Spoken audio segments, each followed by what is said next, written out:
My question to you is, can we bring change in the society? And answer is both yes and no. देखो, no इसलिए क्योंकि अगर हम सोचे कि यार इतनी बड़ी सोसाइटी है, हम अकेले क्या ही चेंज लाएंगे, the society is too rigid, it is already functioning from so many years, and how can we change it? Then definitely you cannot bring the change in society. But having said that, if we consider ourselves at the center of society, और हमारे आजू बाजू जो लोग हैं, जो family, friends, close relative या जिन्हें हम पर्सनली जानते हैं, उन लोगों को हम कंसिडर करें और उसको अगर हम सोसाइटी माने, तो हम डेफिनेटली चेंज ला सकते हैं।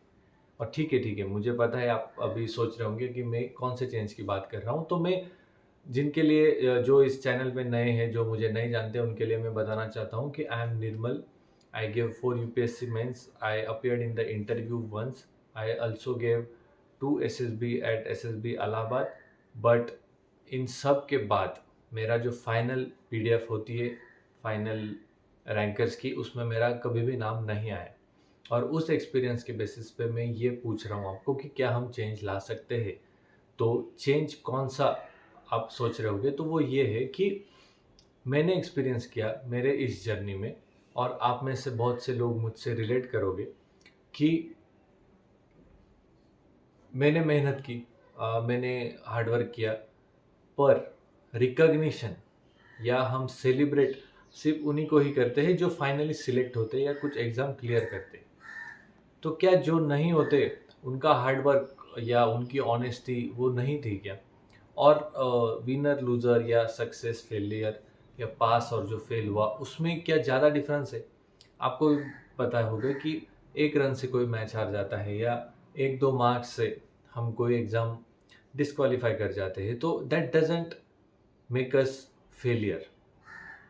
और मैं इसी चेंज की बात कर रहा हूँ कि हमें एफर्ट्स को और मेहनत को, ऑनेस्ट एफर्ट्स को ज़्यादा रिवॉर्ड देना चाहिए, रिकॉग्निशन देना चाहिए और सेलिब्रेट भी करना चाहिए।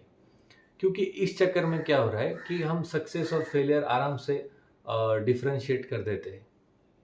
लेकिन जिन लोगों का नहीं होता है, फिर उनको ऐसे लगता है कि यार हम तो पीछे रह गए लाइफ में और हमारा कुछ हो ही नहीं रहा है, और तो हम तो फेलियर है, फेलियर का टैग दिया जाता है। लेकिन जो सक्सेसफुल है, वो भी ऐसा नहीं है कि वो कंप्लीटली खुश है। ठीक है, फॉर एग्जांपल आप देखो, जो प्राइवेट सेक्टर में जॉब कर रहे हैं उनको लगता है कि गवर्नमेंट जॉब की सिक्योरिटी बहुत अच्छी है, और जो गवर्नमेंट जॉब में जॉब कर रहे हैं उनको लगता है कि यार प्राइवेट में सैलरी बहुत अच्छी है। ठीक है, इन दोनों की, या और एक एग्जांपल हम ले सकते हैं, जो लोग आउट ऑफ इंडिया रह रहे उनको उनको लगता है कि यार इंडिया में रह के लोग कितने मतलब आराम से जी रहे, फ्रेंड्स है, फैमिली है, उनके साथ वो चिल कर सकते हैं, एंजॉय कर सकते हैं, पहचान वाले लोग। लेकिन हमें यहाँ पे बैठ के लगता है कि उनकी कितनी लाइफस्टाइल अच्छी है, वो कितना अच्छा कमा रहे हैं। ठीक है, तो कुछ ना कुछ गैप्स रहेंगे ही, कुछ ना कुछ हमें लगेगा ही इनकम्प्लीट है। ठीक है, तो ऐसा नहीं है कि जो सक्सेसफुल है वो कम्प्लीटली सक्सेसफुल है, कम्प्लीटली हैप्पी, और जो कुछ क्लियर नहीं कर पाते वो कम्प्लीटली सैड है, ऐसा नहीं है। क्योंकि उन्हें भी पता है कि वो लोग भी इक्वली कैपेबल है।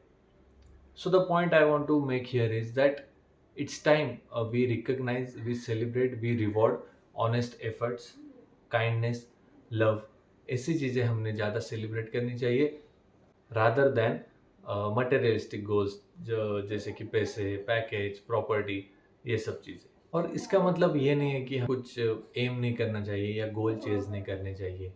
मैं ये नहीं कह रहा हूँ, of course I am doing that, everybody is doing that, हमें करना ही चाहिए। पर इस चक्कर में कि यार जो पास हो जाते हैं उनको ही आप ये करो, उनका ही डिस्कशन करो या उनके ही स्टेटस रखो, और जो नहीं हुए उनको आप ऐसे ही इग्नोर कर रहे, ये हमें नहीं करना चाहिए भाई। अगर देख, you fought honestly, that's it, it is a win. ठीक है, हमें हार्डवर्क करते रहना चाहिए, हमें पता नहीं कि उसका रिजल्ट कब मिलेगा।